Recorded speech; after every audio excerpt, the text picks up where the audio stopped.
This, ladies and gentlemen, is our journey into the maelstrom of sadness that inhibits the daily lives of 17.5 million people. I am, of course, talking about depression. You think this is a game? You think we're playing around? Let me tell you, this isn't a game.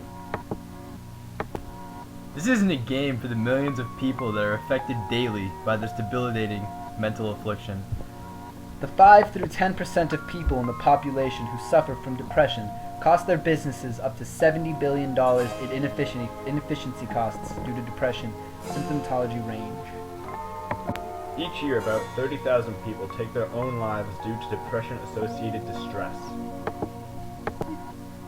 These despondent symptoms that depressed people experience range from simple fatigue and insomnia to full-fledged thoughts of suicide. Other identifiable symptoms include loss of appetite, feelings of worthlessness, difficulty concentrating, loss of interest, aches, pains, and irritability. Depression is especially prevalent in the workplace. The tedious repetition of an everyday desk job can induce many symptoms of depression and eventually lead to the serious case of a depressed individual. Such workplace depression can cause a myriad of negative consequences on both the individual and on those around him or her. Such consequences include, but are not limited to, decreased work efficiency, decreased productivity, passive hostility, disagreeableness, and irritability. These depressive symptoms are not confined only to the workplace, but have a spillover effect, which tends to spread to people close to the depressed person in question, affecting families and home life as well. From the vast amount of influence depression holds and the many different variations it comes in, the modern workplace is especially capable of facilitating and augmenting the development and severity of depression in individuals in today's day and age.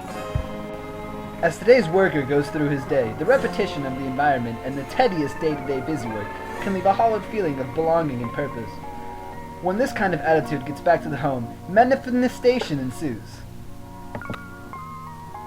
Men and women have different reasons for the trouble at work, which then pours over into the troubles at home. Encompassed gender roles. Women value family over work, and men value work over family, and therefore a separate response to each of the roles in the household. Generally, the men are the leaders and the women are the supporters. With the parents of the household generally more depressed, studies show that children of the household will become more introverted themselves, allowing more symptoms of depression as time goes on.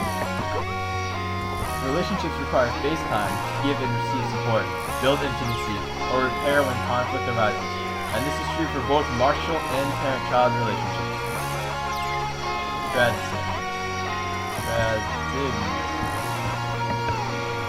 Obviously, this kind of depressive runoff can very heavily influence the family and the household. Next, we'll look into a day-to-day scenario.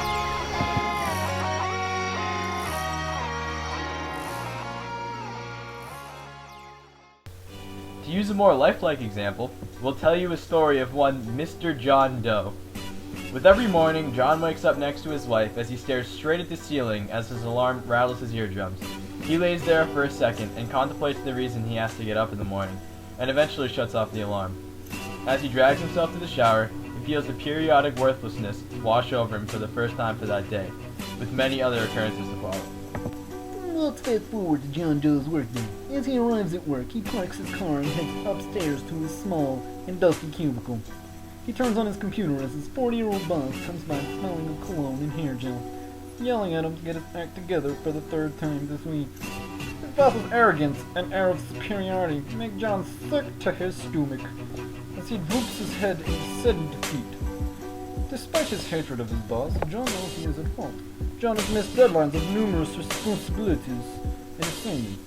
John knows he is at risk of losing his job, and his boss has made sure to remind him every single day as he sees him.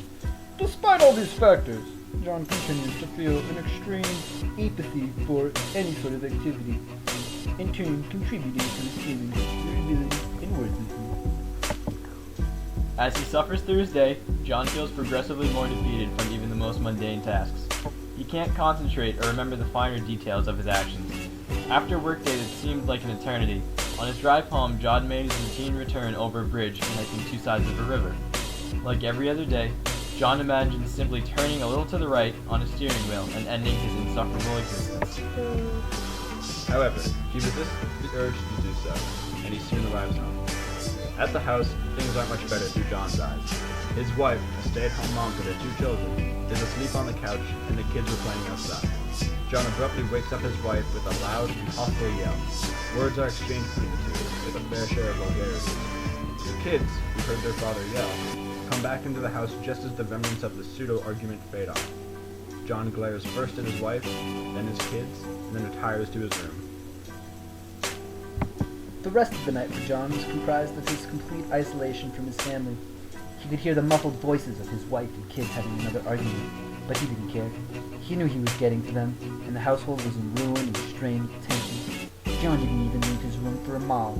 He didn't have much of an appetite anyways these days, having skipped multiple miles in a day for about a week now. Time passes, but it has no effect on John. 7 p.m., 9 p.m., 12:30 a.m., 12:45 a.m., 4 o'clock a.m. Finally, John is able to fall asleep, but it's hardly a deep or enjoyable sleep. John is tormented through the night with dreams of regret and hopelessness, and his kids are no better off, having their own bad dreams of an upset and unloving father.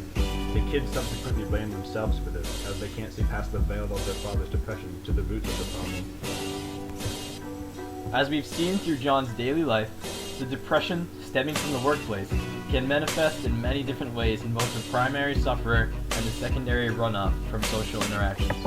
But this scenario isn't too far-fetched from the reality that many people have to go through on a daily basis. John, like so many others in this situation, can only do so much to keep himself going, and the sad truth is that there are a great many people suffering from the same mental things.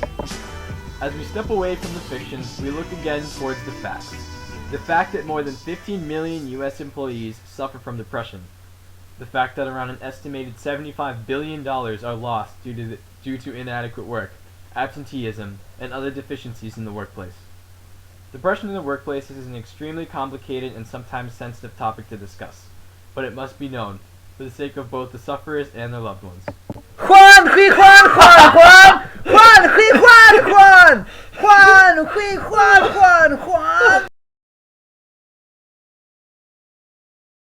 The rest of the night for John was compromised of his... You ruined it. You ruined it. You ruined it. You ruined it. You ruined it. You ruined it. It's still going.